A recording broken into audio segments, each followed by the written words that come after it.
Hello everyone and welcome back to another year in the TikTok of FatFabFeminist. Unfortunately, FatFabFeminist still has had their account on private every time I've looked this week, and I've tried to look fairly regularly, but who's to say they didn't public their account at some point and then private it again? Who knows? I still don't know what happened with that. I don't know. I looked at the footage when I was recording that. I have no idea what happened. I wasn't blocked because I don't think I'd have access to the follow button anymore if that were the case. So I just don't know what happened when it came to me following FatFabFeminist. But since I'm going to be sitting on that until their account goes public again and I can follow again, we are going to just continue on with FatFabFeminist, and then after we finish with FatFabFeminist, it should be Fat Dr. UK that we focus on next. But for today, we're looking at FatFabFeminist again, and let's just jump right into it. See, that's the thing I don't get about hate comments. Like, I don't do that. Also, what, do you think I'm made of money? Fun fact, I've actually never had a Big Mac, so I did have to Google how much it costs. $3.99. Okay, let's do the math, shall we? $3.99 times 50. Do you think I'm doing that? Do you think I'm spending $200 at McDonald's every day? Let's think logically here. Like, if you guys are gonna insult me, like, at least be practical or realistic, you know? Like, 50 Big Macs in one day, like, I'm not gonna do that. I'm not doing that. The insults are getting boring, they're getting uninteresting, they're getting basic. Please try harder. So, for anyone who isn't looking at the screen, the comment that she's responding to says, "Bro, I don't respect you because you eat 50 Big Macs a day, not because I don't find you attractive." I think her taking it literally was intentional, but this is something that I've seen the Fat Acceptance group do a lot, where they will hone in on the hyper-specific, say of course that they don't do that, especially with hyperbole like this guy that used 50 Big Macs a day. I doubt that he genuinely thought you ate 50 Big Macs a day. It's hyperbole, it's for emphasis. You refuting the 50 Big Macs a day as if it were to be taken literally doesn't really lend to your argument as well as you think it does. I'm not a fan of the "you don't know my life" arguments, but at least they have they're a bit of a better logical comeback than this, because this it's kind of hard to tell. Do you genuinely think that they meant 50 Big Macs a day, or are you being facetious? If it's the former, then it kind of lends to why you might be oversensitive if you're taking everything so literally.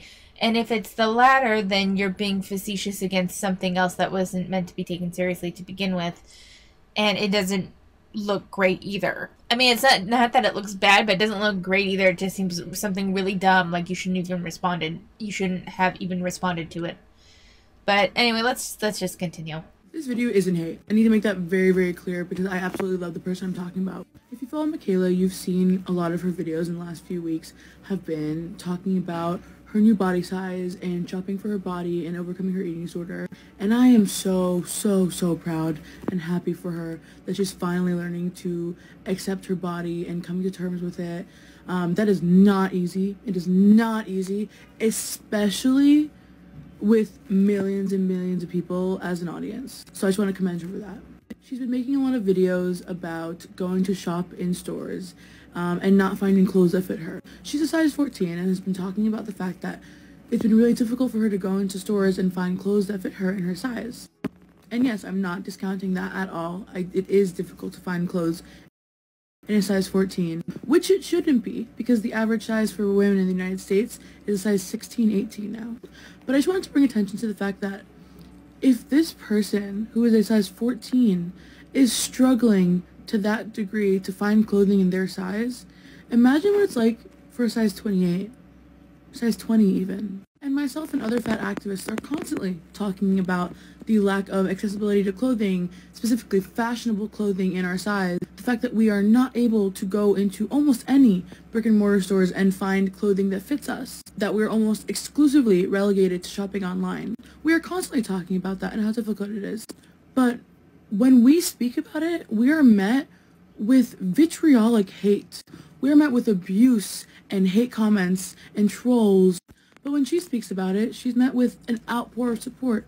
Now, this isn't me saying she doesn't deserve that support. She absolutely does. I love her so much, and I want her to have all the support she can have. But it has been a little disappointing to see the reaction that she's been receiving versus the reaction that we as fat activists have been receiving for saying the same thing. This conversation about how limited our access to clothing is has been going on amongst fat people. But till now, y'all didn't care. The smaller you are when talking about fat issues, the more likely it is that people are actually going to listen. And I think another reason why people are listening to Michaela is because she was really vulnerable when she first started talking about this, which has led people to be more empathetic towards her. But again, even that is frustrating, because what if she wasn't vulnerable like that? She didn't, show how difficult it was. What if she just showed up in her size 14 body and was confident about it? Would she receive the same type of support? Maybe not. Because when we talk about how difficult it is to be bigger, then people gain empathy for us. But if we're just confident and comfortable in our bodies, we don't deserve that confidence. We have to speak in a very specific manner in order to be granted empathy from the general public. But you know what? If her videos are what finally made you realize how poorly bigger people are treated in the US, maybe now you'll understand what fat liberationists have been talking about this whole time, and maybe you'll tune into what we have to say as well. This video. So there's a couple of captions that I'll get to in just a moment, but the first thing that I want to say is that argument. I actually have a lot to say, but the first thing I want to say is the argument about being fat and confident and maybe not getting that support versus being vulnerable and getting that support.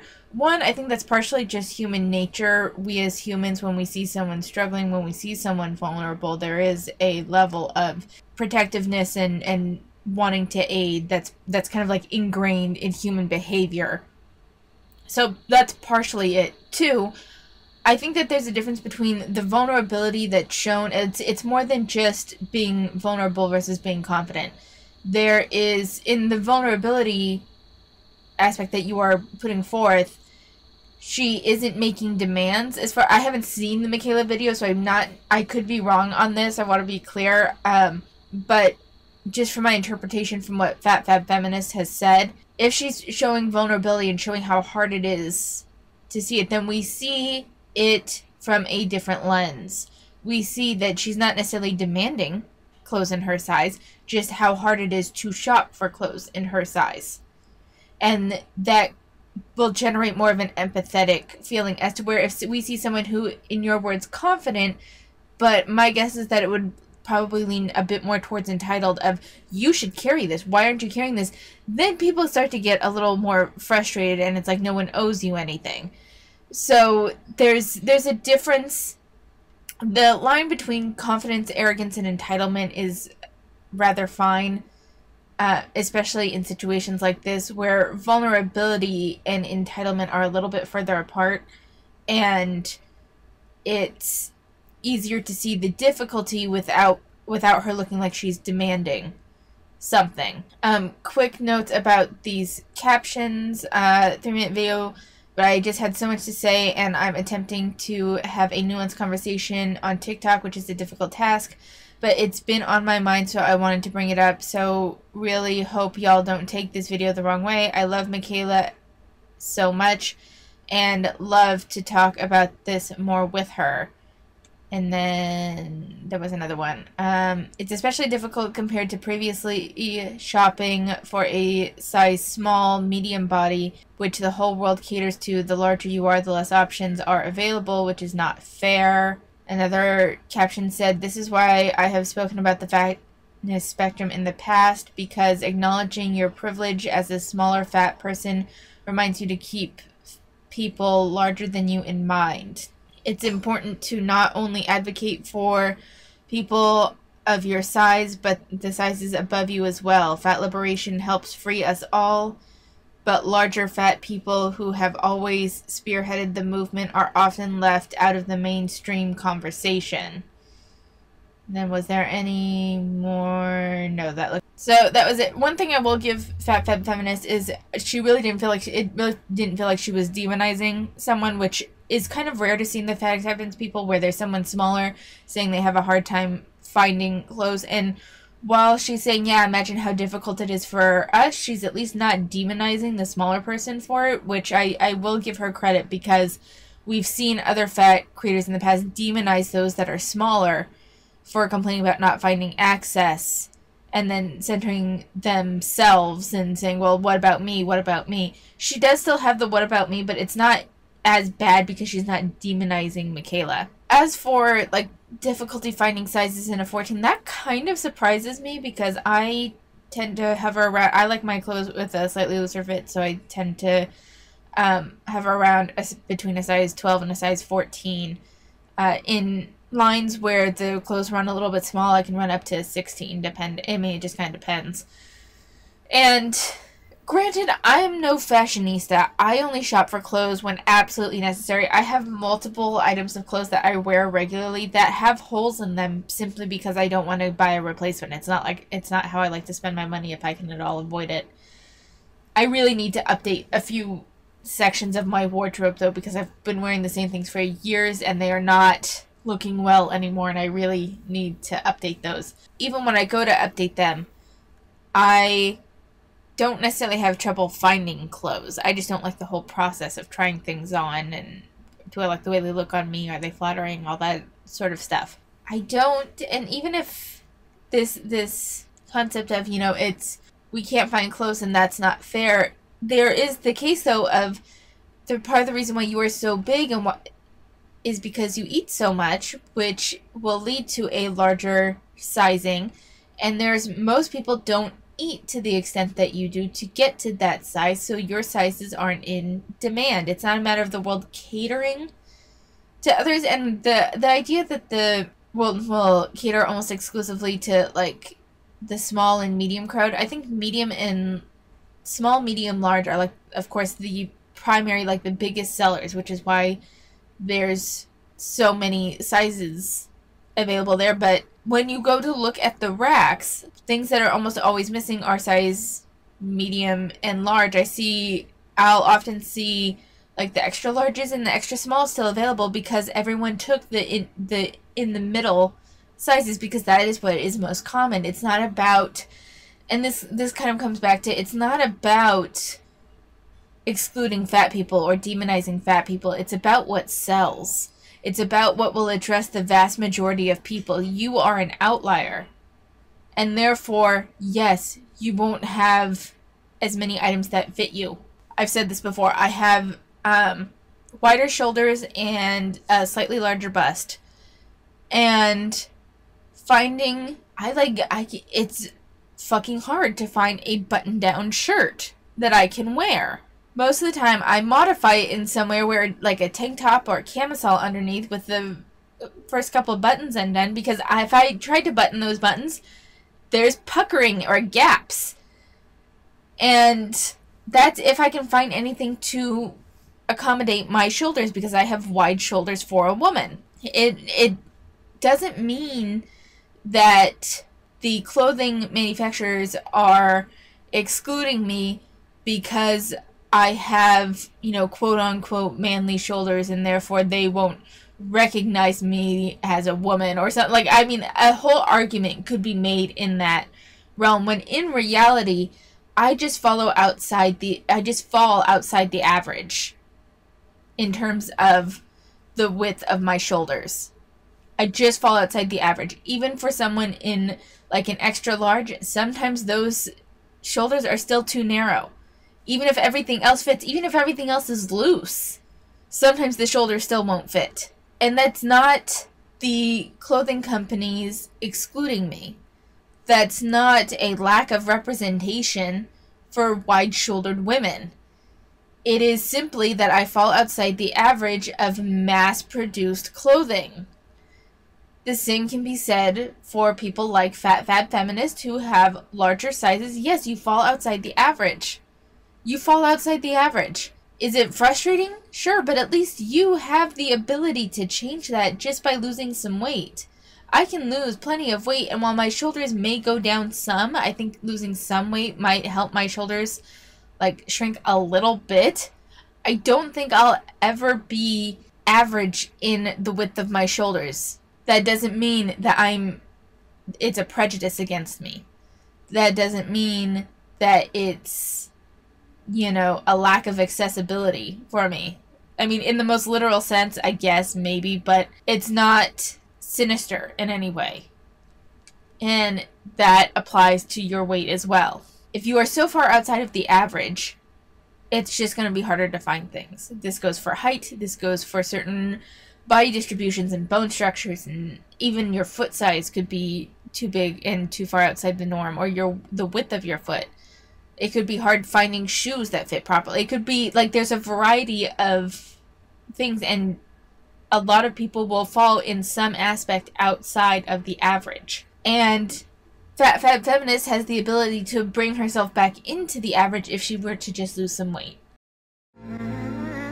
So the caption says, "Seeing what I look like from the side when I smile," featuring my double chin.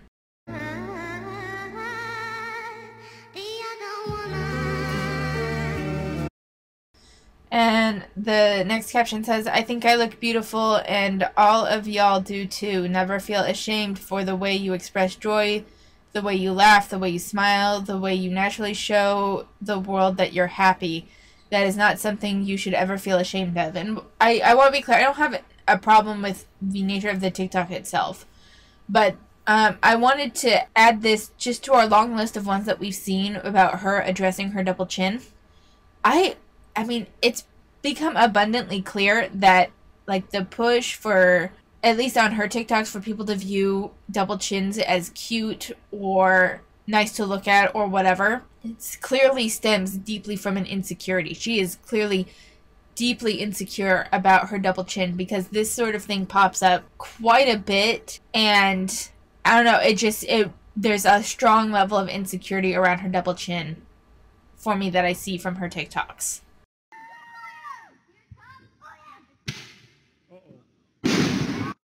I know my fat ass is in the target audience, but god damn. God damn. Oh, he's so sick.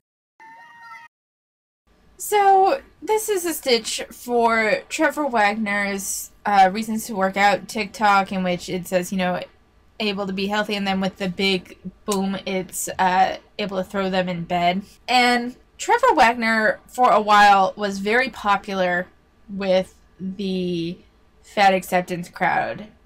There's a couple of other people that did stitches with Trevor Wagner's stuff. We might see them, we might have deleted them since now. But something I thought was really interesting was, because I was, like, watching a bunch of different fat acceptance TikTok creators at this time last year. This was in May of last year.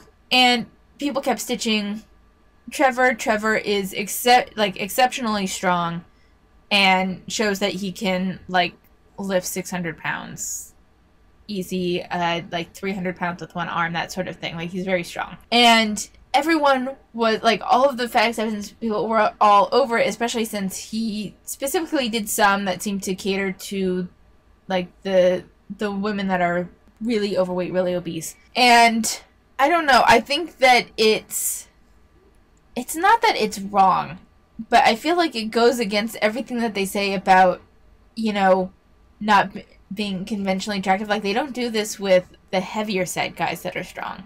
And since this, because I take a look at Trevor Wagner on and off, because I think that it's really cool to see how much he can lift, he's gained quite a bit of weight since this, and not in a bad way.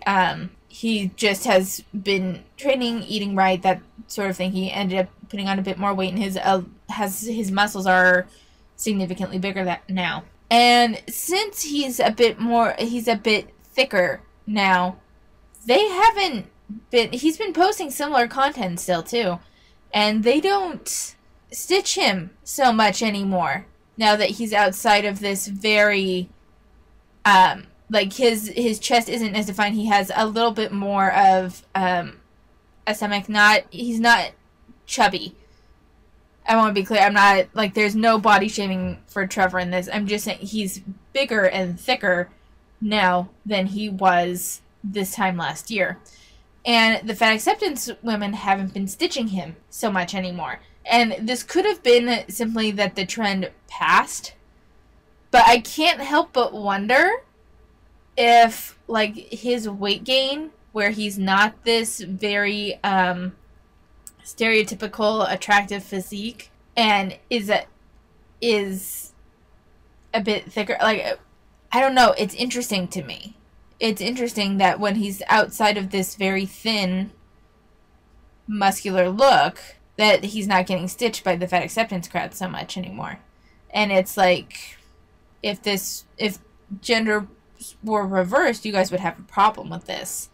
I don't know, maybe I'm reading entirely too much into it, but it's just something that I notice among the fat acceptance women where they're like, you should find me attractive, double chins are cute, you're beautiful at any size, but then they still engage, when it comes to the opposite sex, they engage very much in the standard beauty ideals for men, you know?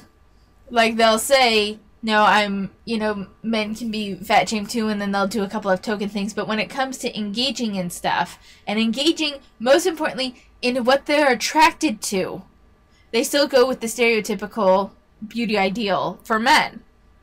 And it's like, you can say that's your preference, but that's exactly what everyone else says in regards to your body. You can't have it both ways, you know? Just a PSA for brands, if you're going to reach out to creators, I would at least make sure your products fit them. Also, if you're a fat creator, has this happened to you? Because the amount of times I've had to send this email. That being said, if you're an inclusive brand, feel free to email me.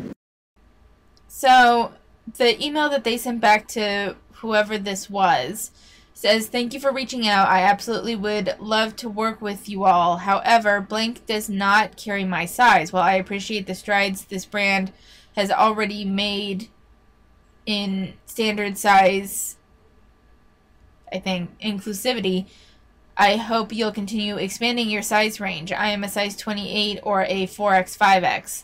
My audience and I would love to be included in future size inclusive lines that blank develops. If you have any questions about working on an even larger range, I am always available and would love to discuss further. Thank you for reaching out, Victoria. So this is actually a very well put together email in terms of turning them down and being like, you know, your brand doesn't really apply to me, that sort of thing. The idea though that they would know your size, I think, is a little unreasonable. Brands, like, I can't say for anyone else, but to me, it's very hard to judge someone's size.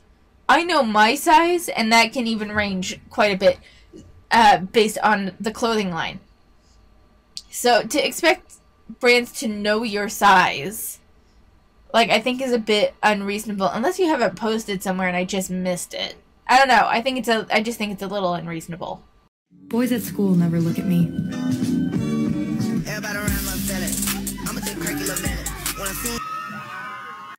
Boys at school. So, the captions for this were, boys at school never look at me. And then the next caption says, Harry said, congratulations because I went right after graduation and was wearing my cap and gown. I'm happy for you. That's lovely. I don't know. I find it very interesting that, like, all the fat acceptance people, at least at this point in time last year, we are in July now, were obsessed with Harry Styles. And again, Harry is a very conventionally attractive, thin man. And I feel like it's coming across like I'm judging them for what they're attracted to, and I'm not. It's just that it seems hypocritical when they say that, like, men should be attracted to them, should be attracted to heavier women, should be attracted, you know? It just, I'm like, why do I never see y'all thirsting over an overweight man? You know? It just seems hypocritical with other narratives that the fat acceptance movement has put out. I feel like society will tell you because you have an apple, you're not allowed to wear it. What do y'all gain from policing other women's bodies? The comments on this post are, like, so gross, and it's all from other women. If she's comfortable enough to wear that dress, why do you care? Why? I feel like society will tell you. I actually agree with her on this one. If she feels confident and comfortable enough to wear the dress, leave her alone. Like, although I am curious, I wonder if we can take a look at this specific stitch and see, like, what FatFabFeminist is referring to. Okay, so the comments say, if they make it in my size, I'm wearing it 100%. You look beautiful. Stunning. That is your color. This comment section is exactly why I dress as revealing as possible. Y'all need to get used to seeing fat bodies, but I'm not seeing anything so far. Confidence and compliment is two different things. It looks like a surgical glove. Swipe left. I don't feel like this is her commenting on the woman, but more on the look of the dress. I'll admit it's not something I would ever wear, but that's not a comment on her body. That's just a comment on the look of the dress. But we just gotta be real about what looks good to you and trying to prove a point you can put it on. It's not society that dictates what you can or cannot, but maturity teaches us that just because we can wear something doesn't mean we should. There's some responses to that. Look at it, bro. The dress itself is not cute. Yes, she's beautiful, but the dress looks like a blue tarp. I actually kind of agree with that. No, ma'am. Confidence or not. Nope. It's not society. It's me telling myself it doesn't look good. You gonna wear it outside. Sometimes we have too much confidence and we need to humble ourselves. Don't, please. You're beautiful, lady, but no, ma'am, not yet. Sis, I love you enough to tell you that's a no. Seriously, sometimes we gotta know when something is not for us. You are beautiful, sister. So no one is... People are saying that the dress isn't flattering. And, like, if you're looking at the screen, you can see that in my opinion, the dress itself, it's not even a matter of how it looks on her. The dress itself is ugly. And I totally get the blue tarp comparison. Looks like it's made of weird material, the weird cutouts, the weird neckline with the long sleeves that don't look comfortable at all. To me, these comments are like, it's just a bad dress. Like, it seems more on the commenting of maybe her fashion sense, but not necessarily her body. That's how I read these. If anyone had a different interpretation of those, please let me know. If you thought that they were hating on her or her body, let me know. But from what I can tell from this is that a lot of it is that this dress just doesn't look good. And it's not even necessarily a matter of her body. It's that the dress looks cheap. It looked like a blue tarp. The dress itself is kind of ugly. And so there's that. Also, if you have an issue with, like, well, this is what I like so y'all can mind your own business, then don't put it online. You know, this is one of those things where it's like, I can put things that I make, and because I like crafts and stuff, and there are people that think that sometimes what I make is really ugly, and that's fine. That's fine. Everyone's allowed to have their opinion. I put it online, which means I'm opening it up for opinions. My accounts are not private. This woman's account is not private. It happens. How my health impacts your life at all. People who choose to harass me often say, well, it's your choice to be fat. And my question is, why does it matter? What if I'm fat because of health issues? What if I was born fat? Or what if I just chose to be fat? What if I'm comfortable the way I am? Why does that bother you so much? At the end of the day... So, I can actually answer this. One, you're, like, by and large, not born fat. Two, if you chose to be fat, that's fine. But the issue is, and part of the reason, and this will happen to a certain extent, whether you're part of the fat acceptance community or not.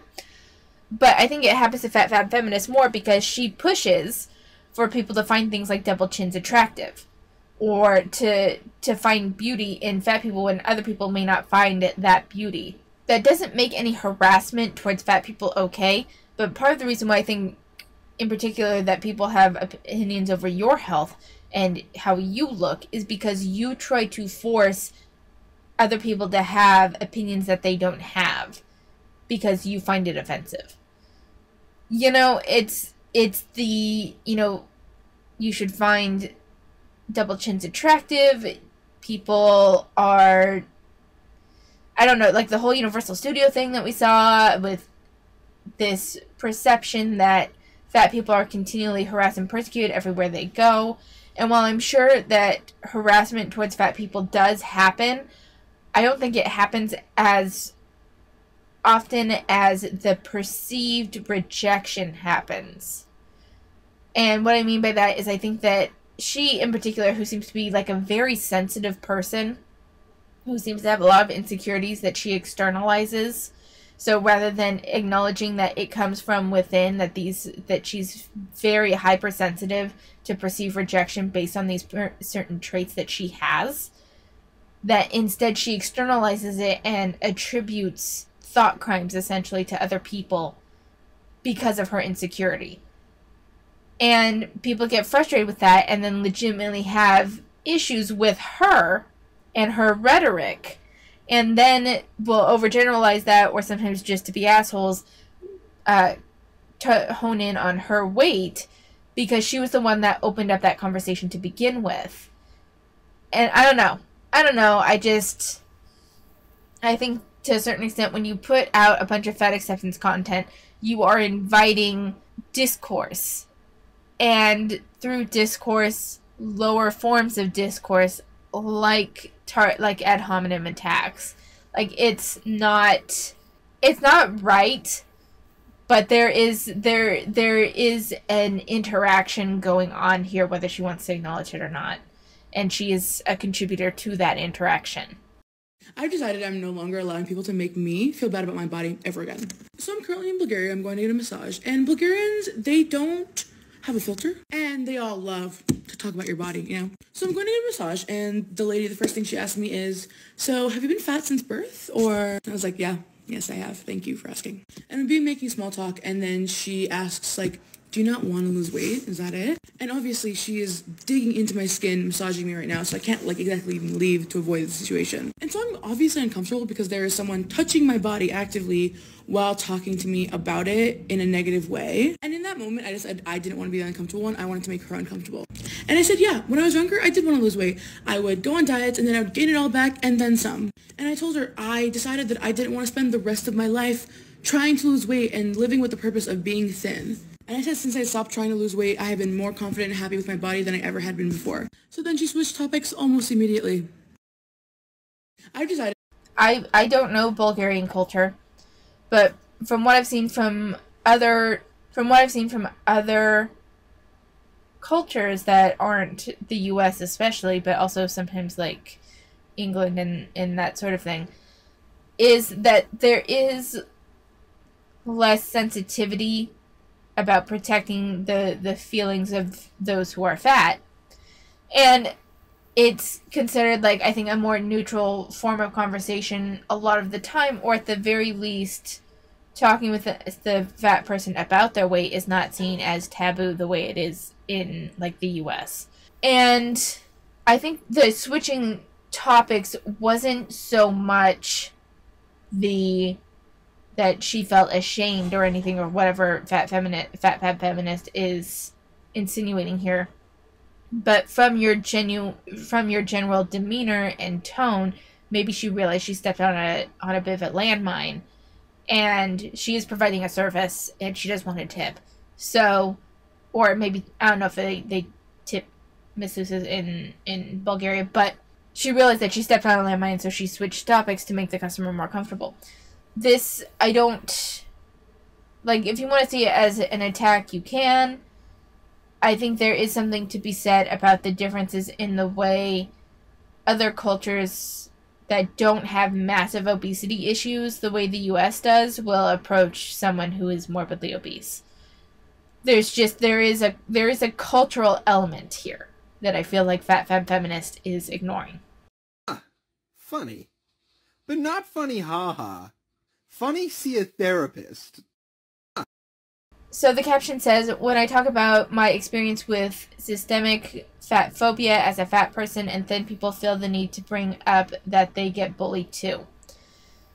But the thing is that, and her little description in off to the side here says, yes, all body shaming is bad, but we're not talking about that right now.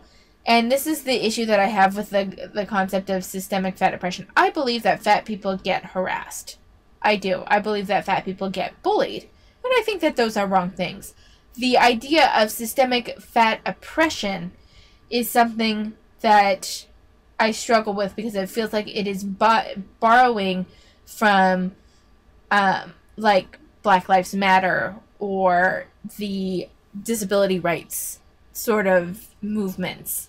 And a lot of the oppression that I've seen, the only one that has like a kernel of truth to it is the doctors that will sometimes ignore the comments of fat people. It turns out that they had cancer, and I mean, we've been over this. And that is like a genuine issue that I don't know how it should be rectified or how it should be addressed, but I think that there should be like an ongoing conversation around it going on. But putting that aside, the only other example that I've seen of systemic oppression, systemic fat phobia, is the concept of like there not being large enough sizes in stores, which we've already addressed, as the stores address the general average of people, and you are far outside the average. It's business, it's not oppression. So those are my thoughts on that concept, and your idea of systemic oppression is the bullying in the comments, and that is really no different than the body shaming that thin people face. And I don't know. I think that it's a reach to call this, systemic fat phobia. I think it's a reach. No, I'm just gonna block you. Like, literally just a click of a button and, like, that's it. Like, if you're gonna be fatphobic, okay, I'm gonna block you. That's it. You think announcing your fatphobia is gonna, like, offend me somehow? No, you're just weird. No, So the comment said, I'm fatphobic. The hell you gonna do? Chase me down? She rightfully says, no, I'm just gonna block you, which I don't think is a bad choice. I don't think that it requires a video response. I think by giving the video response, especially with the person's name and everything, you're just giving them the attention that they wanted. If they're saying, I'm fatphobic, the hell are you going to do? Chase me down. They're clearly trying to bait you. They're trying to antagonize you, and you gave them exactly what they wanted. There is an art to not feeding the trolls. Block them. Move on. Don't address it. When you address it in a video, you are letting them know that that they got under your skin. You are letting them know that they bothered you. You are letting them know that they can rile you up a little bit and make you respond to them by commenting this shit. So just ignore it completely. Block them and move on. Don't make a video response on it. This is something that I've seen with a lot of fat acceptance creators. Learn to ignore people like this. They are clearly trying to bait you.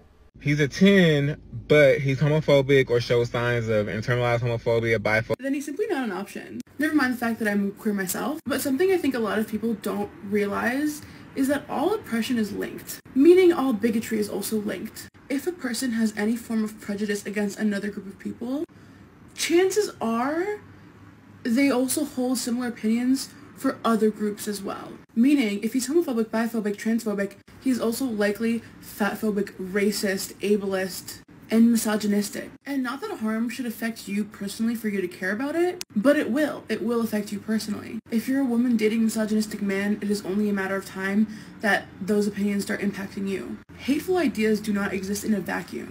Ideologies based on hate are not something that you can just ignore or push past. And if you're a person who just claims to care about others in general, you can't be dating someone who's homophobic. It doesn't really matter if you don't personally hold those views, you're still supporting and enabling them. So, I have some feelings about it. I think that's a little bit of a leap in logic to make that, saying that if someone is homophobic, then they must be, ableist, racist, and what have you. I think there is probably a good tracking where if they're homophobic, they're also probably transphobic as well. But it's not like 100% like one-to-one where I feel like she's putting it forth. And I found it interesting that she includes fatphobic in that as well, because what that kind of goes around to say that if you're fatphobic, then you're also probably racist, homophobic, transphobic, ableist, and XYZ. And that's why I have a problem with the way this is set up. Because while I think that it's likely that if you're racist against one group of people, there's a chance that you hold, at the very least, racial biases against others as well. Same thing with, like, if you're Islamophobic, you might have prejudice against Hindus as well, and that sort of thing, even though they're completely different religions. But simply because, it's not a westernized religion, a Western-centric religion, you might also have some prejudices against those religious practices. And there are things where if you're homophobic, you're also likely transphobic. Those kind of things where when they're in the same family, I can see there being a bit of a connection there. I think to say, though, that because someone shows homophobia, then they must also be racist and ableist and all the others is a leap in logic to make. And because she wraps fat phobia in there, it's, again, just this kind of weird linguistical sleight of hand, I feel, that's being made, where, like, if you're fat phobic, where it kind of connects it back to where, like, if you're fat phobic, you're also probably racist and ableist and XYZ, when that's not the case. You know? It's this linguistical sleight of hand that I've seen some fat acceptance creators do when talking about something that isn't, like, completely related to fat phobia or not related to, like, the fat acceptance movement at all. But they do it, and they lend it in, and they group it in with all the other isms and stuff because it lends legitimacy to their movement. And that is where I get so much issue and so much frustration with the fat acceptance movement, because it's not the same at all. People can't control if they're gay. They can't control if they're trans. They can't control if they are black or Asian or disabled. You can control that you are fat. They are not equal footing. It is not an equal footing. It's cool when they do it. It's a problem when I do it. Fuck them. Okay, so the caption says, commenting twins with hard eyes emojis when, thin people. So this is, the thin is censored. It took me a second to even realize what was written here, but it's thin people. That's heavily censored.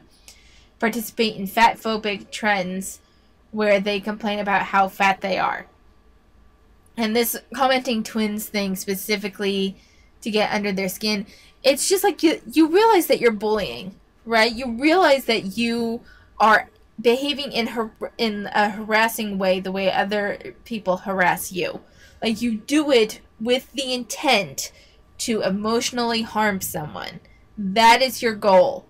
That is your goal when you are doing this, is that you want to make them feel insecure. You want to, and so how exactly does this lend to your feminist look? I'm really curious, because you're bringing down other women through the realm of, like, body shaming and shit like that.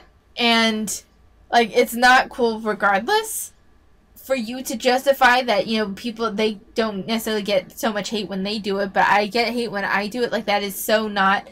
Is it just because that they did it that you think it's okay? Do you not have a moral compass of your own?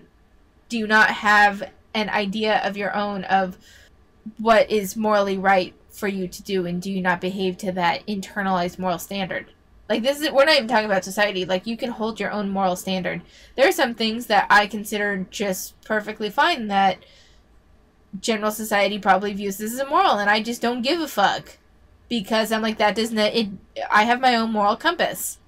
And there are alignments with the culture that I've grown up in, and how that aligns with my own moral compass, and there's some ways that it does not.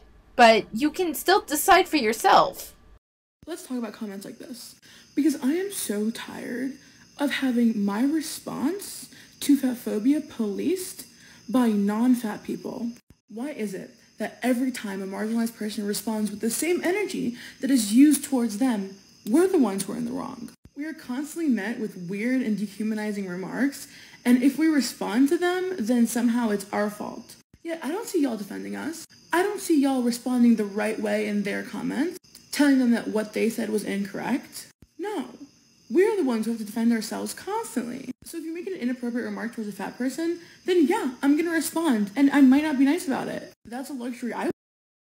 Okay, but this isn't, like, I need to stop it here real quick, but this isn't you responding to someone saying something negative to you and you kind of lowering yourself to their level and going back and forth. Like, that's a separate thing.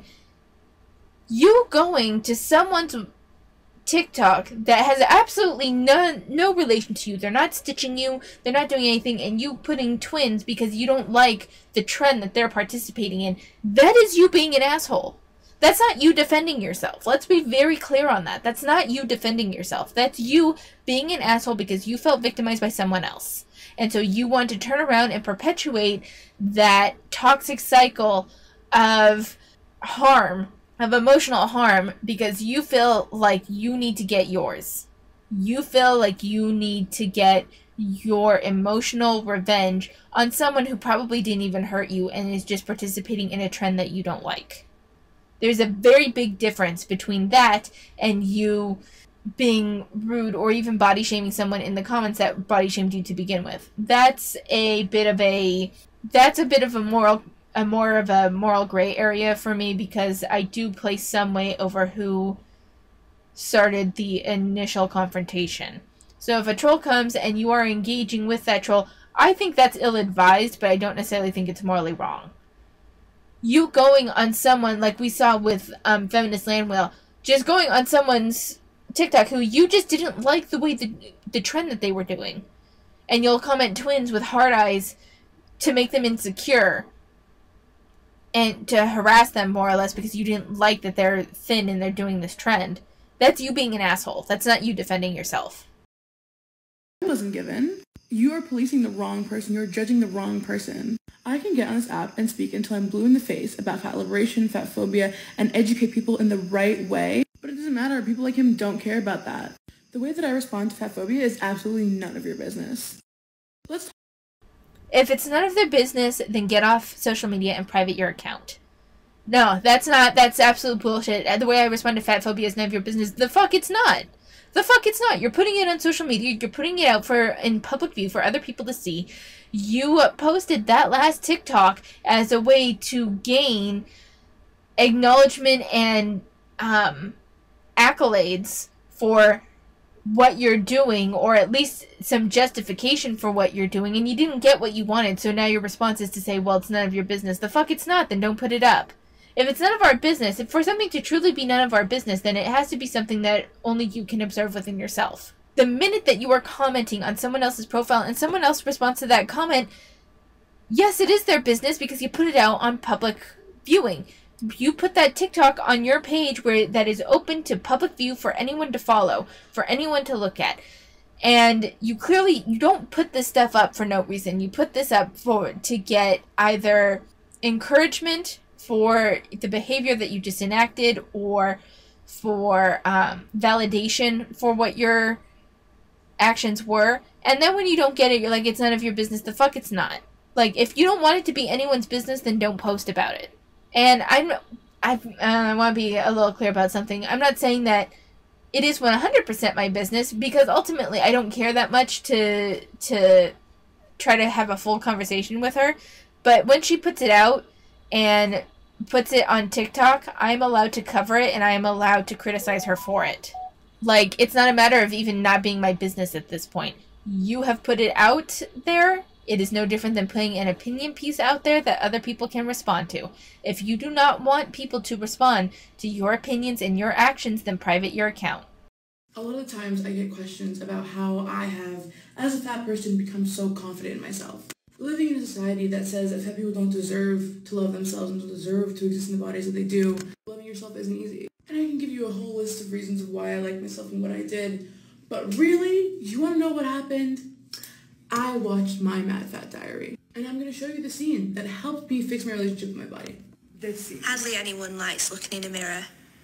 In fact, no one likes looking in a mirror. You know what, Ray? I'm 47 years old and I still get blackheads. I got bags under my eyes that make me look like I've battled a lifelong addiction to heroin. But having said that, I do look fantastic. Yeah, I look great. You know what? Perfect wouldn't be a stretch too far. I think I look perfect. Are you trying to make me hate you? I want you to make it your mission to look in the mirror every day. And no matter how many things you see that you don't like, I want you to say something positive about yourself. That is the stupidest thing I've ever heard. Do you know what? It's just weird. Is it more or less weird than being physically unable to look at your own reflection? Who would have thought that the reason I finally learned to like myself is Professor Quirrell? But he's right. I would constantly talk negatively about myself. I would look in the mirror and hate every single thing I saw. I would just say the most vile things about myself. Anything that anyone said would not compare to a single thing that I would have to say about myself. And that is what kept me so unhappy for so long. And once I finally decided that I wanted to like myself, This is one of the things I did. I would look in the mirror every day and I would list the things I loved about myself, the things that made me happy, the things that made me feel beautiful about myself. And God, it changed my whole life. Looking in the mirror now, I'm genuinely obsessed with myself. You may look at me and think that I'm ugly or unattractive, and that is totally a weird opinion to have, but your own, right? I look at myself in the mirror and I feel nothing but beautiful. I have spent years admiring my face, admiring my body, admiring everything about myself. And I didn't believe it at first. No one believes it at first because you're told that you have to hate yourself. You're told that you don't deserve to like yourself. And so you believe that. So yeah, at first I had to fake it. I had to say the little things. I had to say I like my hair, I like my lashes, and that was it. And I couldn't think of anything else. My lips, my nose, my eyes, my lashes, my brows, my hair, the curve of my body, I love it all. And yeah, we all have our days, but overwhelmingly, I love myself. Try it. What do you have to lose? I'm so sad. Fucking embarrassing how good I look some days. So, how long does it take for you to actually believe it? Oh, I think it's a lifelong project for everyone. So, I wanted to comment on this because I've actually seen the first season of my Mad Fat Diary. And a portion of the second half. And this was a great scene, definitely, because the main character definitely has a lot of self-destructive behaviors. There's a lot of, like, self-unaliving attempts. One of which, and something that I thought was really interesting, was near the end of the first season, through a series of, the main character tends to be fairly miserable. She really struggles with mental health. But part of that is also shown to be a little self-fulfilling in her behaviors and her approach to things. And I find it unfortunate that FatFabFeminist didn't also pick up on that a little bit, in that, yes, how you view yourself contributes, but then also how you treat others also contributes to that. And something that I thought was really kind of interesting was that the main character does get bullied by these three guys fairly regularly for being fat. And it is, like, it's clear these guys are assholes. But at one point, one of them catches her and saves her from trying to unalive herself and takes her to the ER. And because she does get, like, partially hurt in the process, and he takes her to the ER and he checks up on her. And it's a very humanizing thing for him to see her in this vulnerable state. And from then on, not only does he not harass her, but he criticizes his friends for harassing her and is like, leave her the fuck alone. And there was this, I mean, there's a lot going on in Mad Fat Diary. And I can only speak to the first season, but I really think that it's worth watching because it shows this really human look at people. And while she is a victim, she is also a perpetuator of her own victimhood at the same time. Like, it's a dual... There's dual forces going on. Like, there's outside influences that make her life more difficult for sure, but then she also kind of contributes to that in some ways with maladaptive coping mechanisms and with her behavior and her attitude and how she treats people. And this kind of catastrophizing attitude. And granted, she's a teenager, so this is to a certain extent to be expected, but I kind of wish that FatFabFeminist would also take a look at the other themes going on in that show, more so than just that bit about self-confidence. I'm glad that she got something positive from that, but there were also other things that are worth looking at. Your self-talk influences not only how you perceive yourself, but also influences how you treat people. Like, she saw it from the very self perspective, and that's great. But there was a whole look at it. It's a good series. I would recommend, at the very least, the first season, because I didn't finish the second season, but it's worth looking at because it's a really decent show. And I'm glad that she got something positive from it, but I do wish that she had seen some of the other messages going on. To how people refer to me as skinny, I'm talking about their perception of me. People perceive you as skinny because you're skinny. That's you, right? This is you in the video that comment is on. This is not disputable.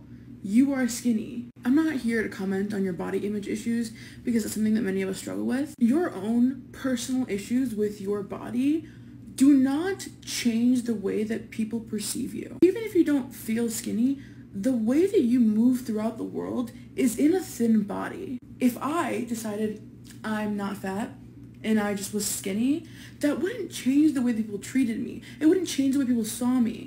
I move throughout the world in a fat body, and I deal with the consequences of existing in the body that I do. And in contrast, no matter how you feel, you move throughout the world in a thin body, having all of the privileges that come along with that. So, the caption from the Stitch said, "Proceed to skinny, you mean being skinny. Don't fucking start, that's so annoying." So, the thing is that, yes, I agree. She looks very thin. I want to see that front profile again. There we are. She's very thin. However, depending on, so this is one of the things where it's like you're not paying attention to maybe where she lives. Because, yes, she's very thin, but she has wide hips, and I could see how that could cause her to think she's either fat or to have negative issues and not perceiving herself as skinny. And depending on where you live, like, she could be average size, not because of that she's thin, but like if you live in Beverly Hills or LA, like this would be expected, and her wide hips could make her feel fat. Like there's a difference based on where you are geographically. And I think that people jumping on her, dogpiling on her for her body image issues and because she is like objectively thin, I don't know. I don't think this is it. I don't think this is the description says Stitch with this person, an ounce of self-awareness is all I'm asking for, please. I think that you are lacking the awareness of different expectations depending where you are geographically. There's differences. She is thin, but I don't know, if you're acknowledging that she has body image issues, I don't see how you can expect her to view herself as thin and acknowledge that she is objectively thin. If you have body image issues and you think that you are fat, like if it's body dysmorphic disorder, she can't say that she's objectively thin because she doesn't think that she's objectively thin. She just sees herself as fat. Like, I think that's unreasonable.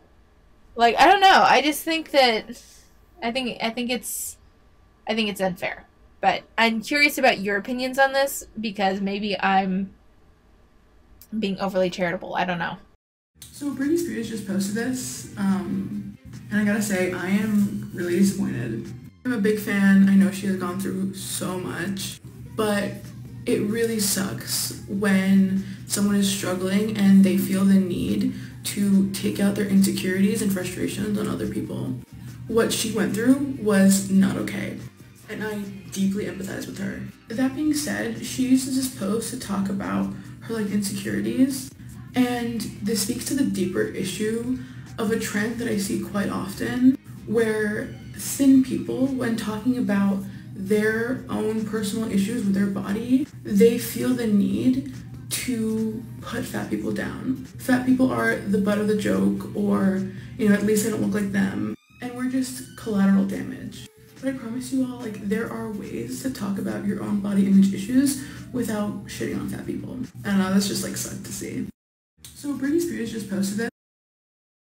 So the quote that she's talking about says, "I found there was only one way to look thin, hang out with fat people." And I feel like you aren't acknowledging, because Britney Spears was really big during heroin chic era. That was when she came up. She wasn't heroin chic skinny. And so having I don't know. I think it's a lot to expect. She's recounting something that she dealt with and her body image issues, and more importantly, what it's like to have the body image issues and how to create that perception of thinness for yourself in the entertainment industry. Very different than what you have to deal with, FatFabFeminist. Very different. Like, no one, she's not even saying that it was right. She's saying that this is how she had to deal with things. And I don't know. I think that this is, again, I think you're taking someone's personal journey and personal issues and making it about you. I think this is one of those cases where you're taking someone, recounting their experience, talking about, because we all, I think most of us know, like, the trials and tribulations and the awful things that Britney Spears had to go through. As she's recounting portions of those experiences and how she dealt with them and what the general outlook for her had been, and maybe still is, because damage will extend out into the horizon. And you're making it about you. And you're making it like you can talk about your body image issues, but not in this way. And it's like, this is, I think there's this expectation of people being able to express themselves in politically correct ways about things that they don't even fully understand themselves yet. And this isn't, I would even say this goes past political correctness. She is expecting something far and beyond what the average person would consider when posting something like this. And I think it's unreasonable. And I think she has unreasonable expectations of people. And she is using Britney Spears' experience in a way so that way she can talk about how she's kind of like a victim. And it's just, it's not, I don't like it. I don't like it. And I feel like my brain has about reached its limit. But the good news is that we went from April 21st to September 14th. So within a couple more videos, we should be done with FatFabFeminist and we can move on. But that's it for today. Notes on weight. My weight has been like fluctuating again this week, and I'm noticing though that it tends to go up after a hard workout the day before. And so I'm wondering if there's like some inflammation that will like play a role in that, because after a day of like not working out, because I'll like work out and then have a day off and then work out and have a day off, but at the end of that day off and the next morning when I weigh myself again, it will go down like a pound or two back down to where it was. So I'm like fluctuating and hovering right around the 181 mark. And for playing games, I finally finished Kaoru's route.